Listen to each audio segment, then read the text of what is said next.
Rahim. Good morning, everybody, in this early time of the morning. Thanks for your coming. Thanks for the organizing committee and the panel. We are dealing with a very strange case, which is keratoconus, having two problems. I'm going to talk about the phakic IOL implantation or indications in cases of keratoconus. Usually while implanting phakic IOLs, when we cannot do laser refractive surgery, one of the cases that we are using phakic IOLs in is abnormal corneas, because we don't want to ablate this cornea because of its very strange shape. And keratoconus is always there. We have a lot of missed cases, a lot of subclinical cases or form frost cases, but usually when you are working, especially here in the Middle East, we are thinking more about keratoconus. It's always in our back mind. If there is any irregular astigmatism or the best corrected visual acuity is not getting a good vision, and if we are suspecting this case of being keratoconus, I usually try to do RGB contact lens trial to see if we can regularize this, that we can have improvement in vision, so it is a form of frost keratoconus or not. Thin corneas is not always there, because many of the cases I'm seeing is not having thin cornea, and many of the thin corneas, they are not keratoconus. The keratoconus, as I mentioned, is a double problem. It has a weak cornea and refractive error. Usually we have to follow up the cases every 6 months, even though we are doing anything to the patient. Cross-linking, PRK, phakic IOLs, rings, KRS, whatever, you have to follow up the case every 6 months as regards the topography and the refraction. We have different modalities for treating cases of keratoconus according to different parameters. The visual acuity, the regularity of the cornea, the best corrected vision, if it is progressing or not, and such cases. Talking about phakic IOLs implantation in cases for keratoconus, I usually do it in different cases. Let's see some examples.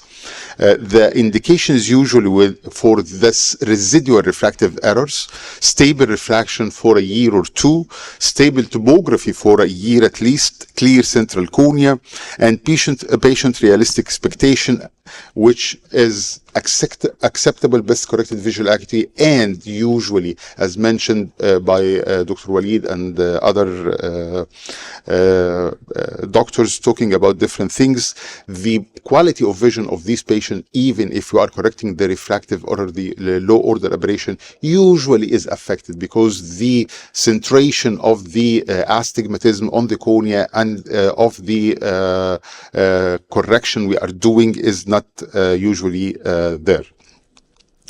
So this is the phakic IOL uses. I'm going to talk about the corneal uses: suspicious corneas, ectatic corneal dystrophies, post-LASIK ectasia, post-cross-linking or rings and or cross-linking, and with stable refraction and topography. Some cases.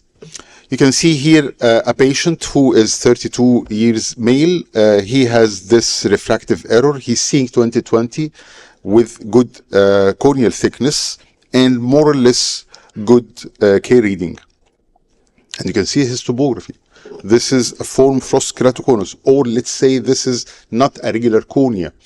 Are you going to ablate too much laser on this cornea? Most probably it's going to ictate.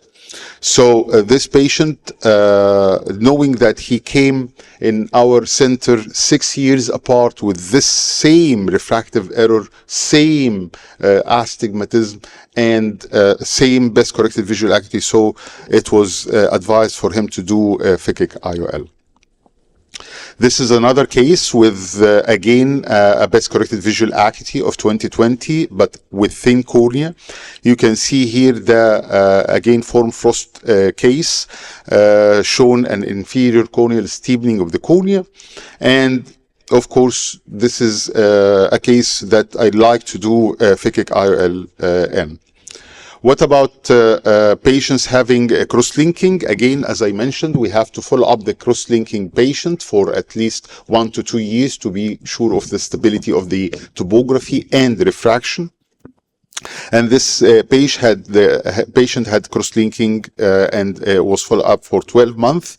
And you can see that his best corrected visual acuity is very convenient. So this is another indication of a case of phakic IOL implantation.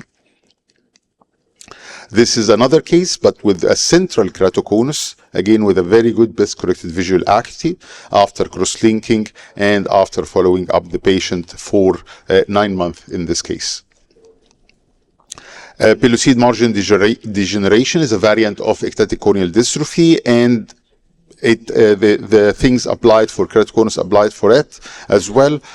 You can see the patient with a good visual acuity, stable refraction and topography without cross-linking for 2 years, because most of the cases pellucid margin degenerations are not that much progressive. With thin cornea, and this is the topography of the patient. This is another patient known to have a keratoconus and RGB contact lens intolerance. And here you can see that he has a very mixed astigmatism in the right eye and myopia with very high astigmatism in the left eye, and the best corrected visual acuity is not that much good. So what was the thinking? This is the topography of the patient. What was the thinking to treat this patient? I started to talk about the triple procedure, doing intracorneal ring segments first to regularize the cornea first and try to decrease the astigmatism as much as possible, cross-linking to be sure of the stability of the patient corneal status, and then phakic implantation for the residual refractive error and follow up thereafter. This is the intracorneal rings used for this patient. And it is, it's a very simple procedure to regularize the cornea and just to decrease the astigmatism as much as possible. After following up the patient 3 to 6 months in the right eye and 6 months in the left eye, because they were done in different sessions, this is the refractive power and the topography after, and then cross-linking was done to stop the progression, to stabilize the cornea, and following up the patient 6 months. This is another. So after cross-linking, I've done him for the residual refractive error phakic IOL. This is 6 months after the rings, and this is after the cross-linking and the rings. This is the phakic IOL implanted in the patient after stabilization of his refractive error. This is a patient. This is the same patient, the other eye. So this patient is having a very steep cornea. He had a very good best corrected vision, but thin cornea as well. You can see the topography of the patient.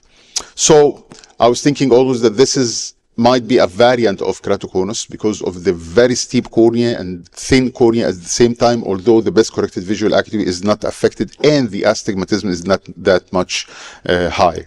So I advise him to do phakic IOL as well.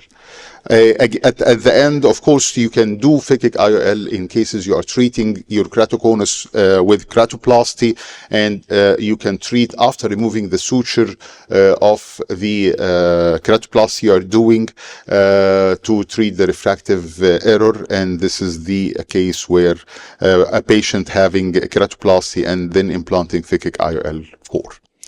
So take-home message is phakic IOL can be used when no other laser refractive surgery procedure can be done. In cases of keratoconus, be sure of the corneal or keratoconus stability and follow up the patient topography and refraction wise, and then be sure that the patient is accepting a realistic outcome of the operation. Thank you very much.